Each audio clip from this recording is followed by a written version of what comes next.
prison industrial complex. So you decide what you see is what they are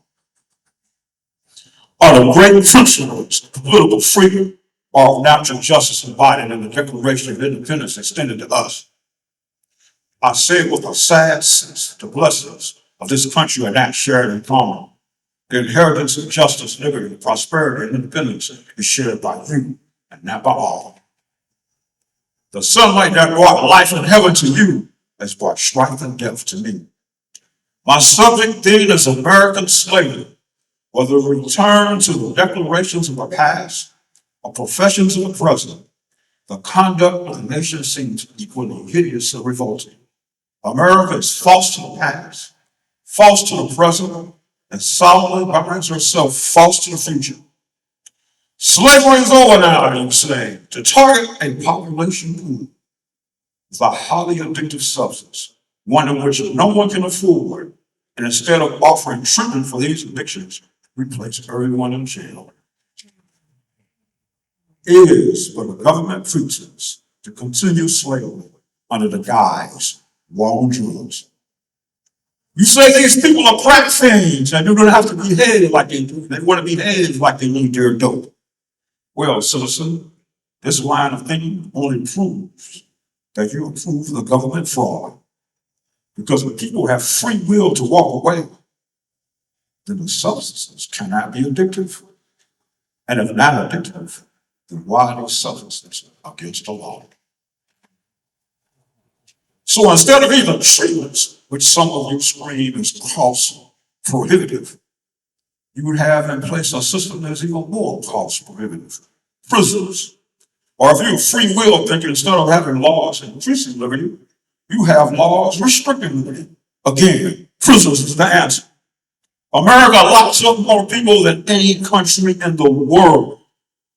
1 in 3 black men now 45 years ago have been in lockdown. These are shut down numbers similar to numbers of adult black males enslaved in the antebellum South.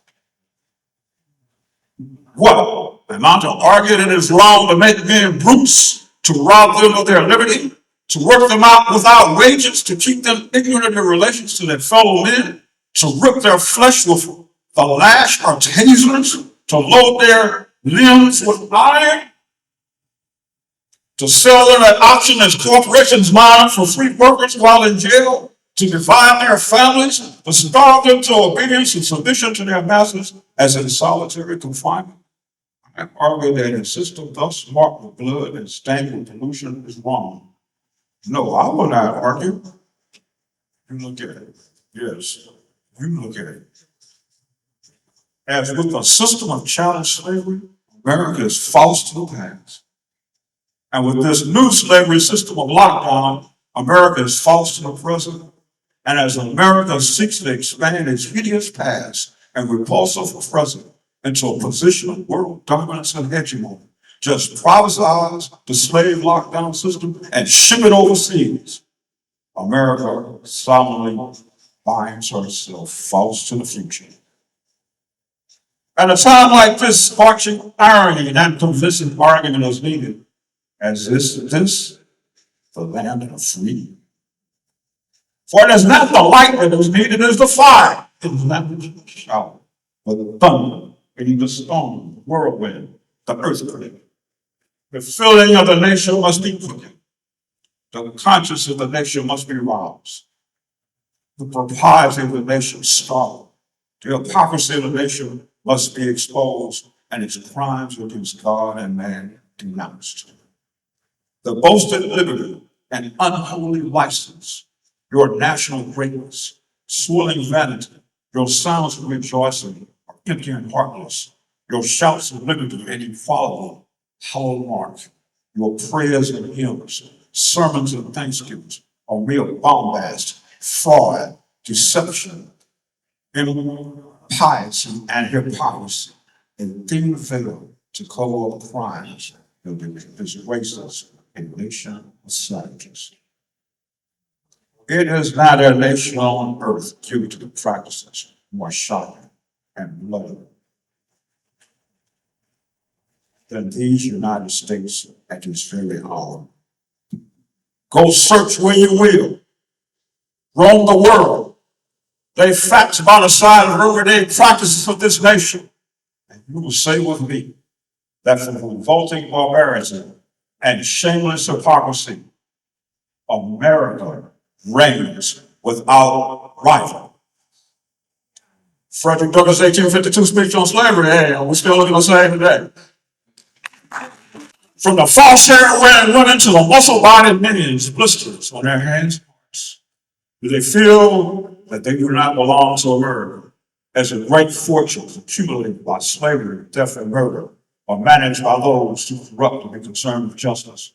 As it is not my job to understand how we're gathering, but understand I am your boss now, and you will obey. Our two boys shall dance with the courts, as they groupthink is easily shaped by lies. As if they now 60 to 70-year-old white men who still manage most of this world's views on race were etched in stone by some original reality TV. What is real and what is fake? As in a big Afro-black man kidnapping a fragile-looking young white woman, views on race passed on to their sons and daughters. The Afro-man many say was a fellow agent, the woman, the daughter of one of the world's richest men. This so-called stage event, once remembered, still sends shudders down the spines of the silent majority, as most individuals have some sights or sounds or memories that affect us to this very day, like people being beaten by clubs, chewed on by dogs, skin scraped off by high-pressure water hoses, a different remembered reality. But back to these management's memories. Even if the alleged kidnapping was not a staged event, does it mean that even small numbers of black men with a big afro, maybe today a bald, shiny head, want to kidnap young white women? But in reality, it's mainly white men kidnapping, torturing, and killing young white women. Everyone wants to hide this reality by shoveling dirt on the issue. But matters not what you think. It is how your boss views you is what matters. So things might not be that all compassionate, and she left me with my heart and inside that important person in water. See, none of us feel like we need to belong to white America, to separate from those who cannot speak, to separate from those who cannot perpetrate the fraud as though we are accepted as equals. Well, we have come full circle as who owns, that manages these fortunes accumulated by slavery, death, and murder. As it seems something real personal about all these systems set up for us that do not work. Like principles, feeding farms, feeding off our flesh and our fat from the kill. Like schools, industrial deep freeze, hearts and minds frozen shut. Our housing projects as storage units, people stacked away on a shelf. And workplaces as surveillance sites, eyes checking our every move, covered mouths, whispering to one another. Yeah, something real personal. As these owners were never afraid of black flesh. They lusted after black flesh for hundreds of years since the beginning, especially late at night when the masks come off and people start pretending. Now maybe this place is not a white, black, brown, rich, poor, straight, or gay anything. Maybe part of this place is a set of rules that shift based on times of notion of justice, other times on convenience, as in rewards to how we told. But if these rules shift too much, will most anyone know who or what we are, as in the state of working America? See, TLI.